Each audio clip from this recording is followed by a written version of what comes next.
Okay, so yeah, 2 videos in 1 weekend. That's I haven't done that in a long time. But I thought I'd do this video because I get this question or this comment a lot, like I've mastered this move for cutting, for my cutting videos, and what style do I learn because my cuts are very quick and, you know, short, you know.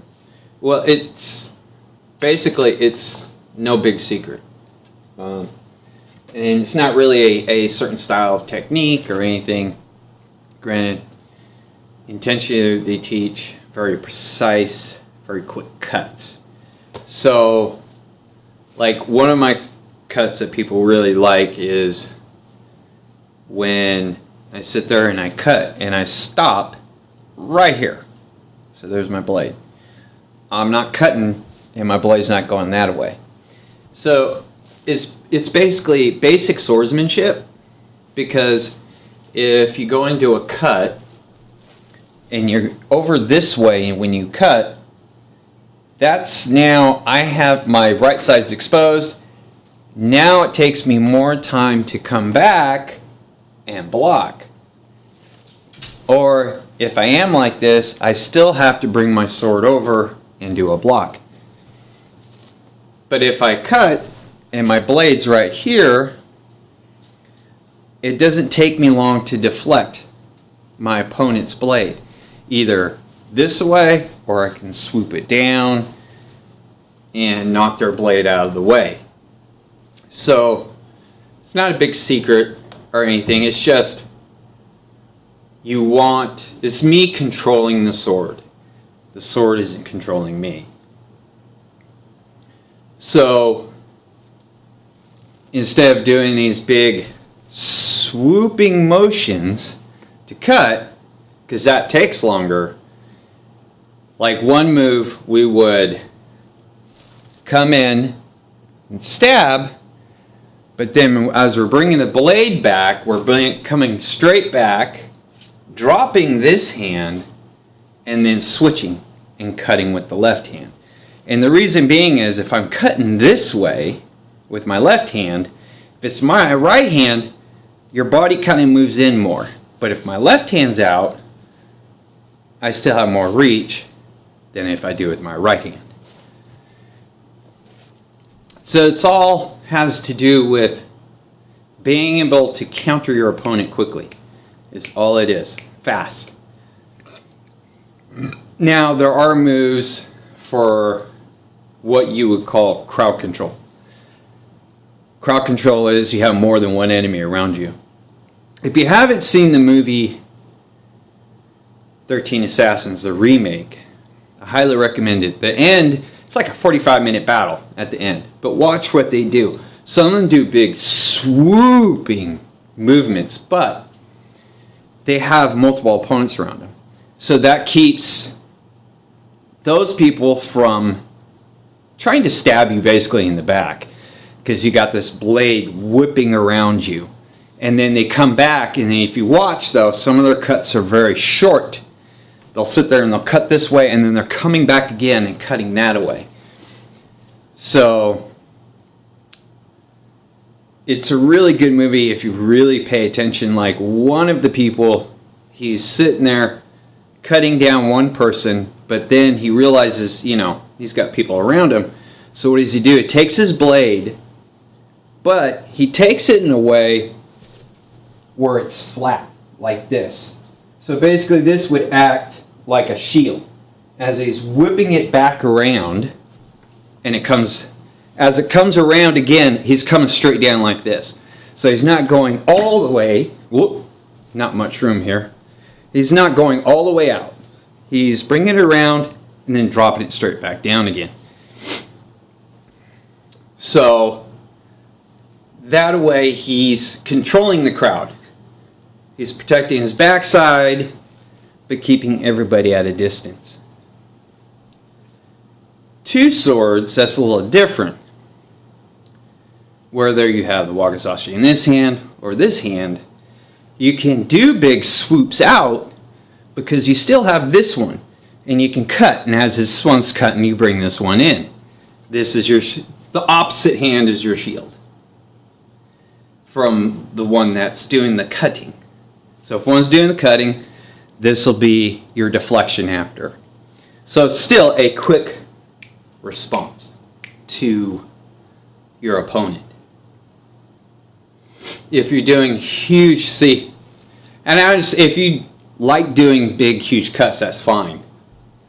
But if you want to learn how swordsmanship actually works, and this is across the board, even for European, you want to be able to come back fast and deflect your opponent. Because if you don't, your opponent's, even if you're just doing a tournament, is going to catch a point on you. You want to try and avoid that. So learning how to control the blade a lot quicker than letting the momentum of it go, because it doesn't take lots of power to cut something with a sword, even a human being. Just the way I do it and stopping is enough to slice you open. If it's quick enough and your edge is keen, not a razor, but keen, it'll take a hand off just in that motion. You know, it's like the old saying when you're using power tools, let the tool do the job for you. So it's the same with the sword. Let the sword do the work for you. And that's what I do. It's just I control it more. I have more control of it. Instead of letting the weight and the momentum go, I'm controlling it. I'm maneuvering the sword. If there is a big swoop, something like this, I'm still in a position that if I had to, I can still do a deflection. So it's always close, the edge of the blade is always close towards me as much as possible. There are those certain instances where it's not. But that's all it is. And I appreciate that people actually ask those questions or say that I've mastered that. It's not that I've mastered it, I'm not foreign to using blades like this. Like I've stated in previous videos, I've taken European fencing. It's the same concept. You don't want these big, huge swoops going on because your opponent's going to get a target on you. Even though you're like this as much as possible, which makes it harder to hit, doing this, you're going to lose because you're leaving yourself open. That's why I always said in other videos, you want to keep your body as close in as possible. Movies make it look flamboyant. They really make it look spectacular. And that's for certain reasons. One, keep you entertained. It's like, I've seen other YouTube videos, and it's true. The blade is not your enemy. Because you sit there and you see people just going like this. Well, the blade's not your enemy. It's the person who's holding it. That is your enemy. That is your opponent. The sword isn't going to do nothing. I mean, obviously it will cut you because of the opponent holding it. But it's the opponent you're trying to stop, not the blade. So that's the whole thing. You want to be able to deflect that blade and get to them quickly. So it's like I said, if I've got this in my right hand, but I'm like, let me redo that. Let me put my left leg forward. Now I have the sword in my right hand. Now I'll switch it up. I can get a lot closer to you in my left hand. That just shows how much change there is depending on how you're doing your stance. Now obviously like this, I have more range. If I have left leg leaning, switch to my left hand, I'm going to have more reach. So that means I have a better chance of blocking. If I switch to my right hand, my range is shortened. So if my opponent has a longer blade and can reach me from where I'm at, and I'm left leg leading, it's in my right hand, my range to deflect him quicker is now shortened. But if I put in my left hand, like so, I have a better reach, if that makes sense. So yeah, I do appreciate it, and very greatly when people, like I said, people make those comments, but it's not a secret. It's not a technique that certain schools have. It's just general knowledge for swordsmanship. Quick recovery, always after a strike. So that was taught to me way before I got into, Japanese style swordsmanship. That was taught to me in European fencing. Quick recovery. You always want a quick recovery after you try an attack.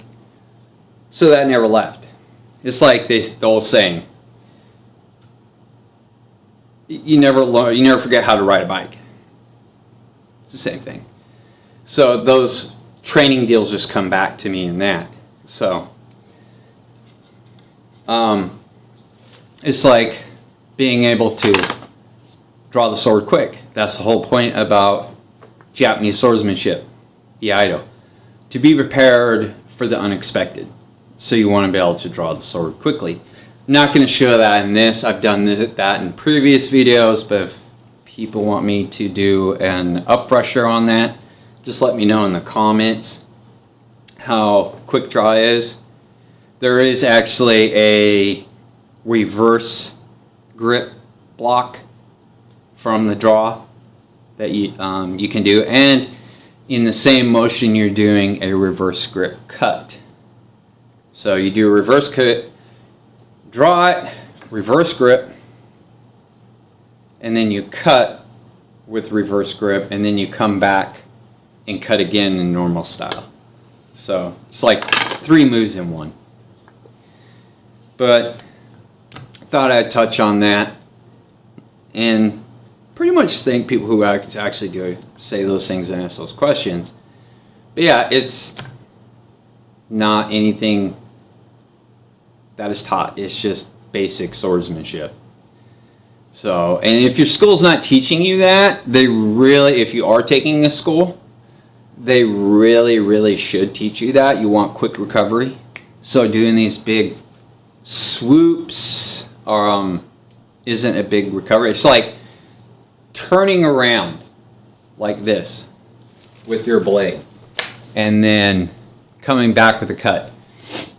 Doing a spin is not going to do anything for you. In fact, it's not even going to give you any more power out of your blade in your motion. Because if I came up against that opponent and I saw him start spinning, the first thing I'm going to do is just step in and take him out. Because you're taking your eyes off your opponent. Your eyes always want to be fixed on your opponent. And then use your peripheral vision. Because if you do get more than one opponent, you want to know where those people are. So that way you can do crowd control and keep them at bay as you're trying to deal with the one in front of you. In battles, did people probably got stabbed in the back? Absolutely. But like I said, that's why you would do a crowd control and just swoop the blade. But you're not going all the way out here. You're coming right back down here because you still have that opponent in front of you sometimes. So you're doing it super fast and bringing it back, but you're not trying to do an attack. You're just coming back so you're in a right defensive position. So if any of this makes sense, hopefully it does. But yeah, spinning attacks, they don't do you any good. It's like people say, do curved swords actually help with cutting? That's a debate whether or not they do. Curved swords have their advantages, and I'll be doing a video on that. What the advantages of a curved sword is compared to a straight sword. But if you think about it, we don't cut like this. Okay, humans don't cut. We don't cut like that. We're not a robot. Okay, the way we cut, when we do cut, even a cut like this, is we're creating an arch. This is how I see it. You're creating an arch when you cut. Now, obviously if you have a curved edge, an arch is just that, it's arched.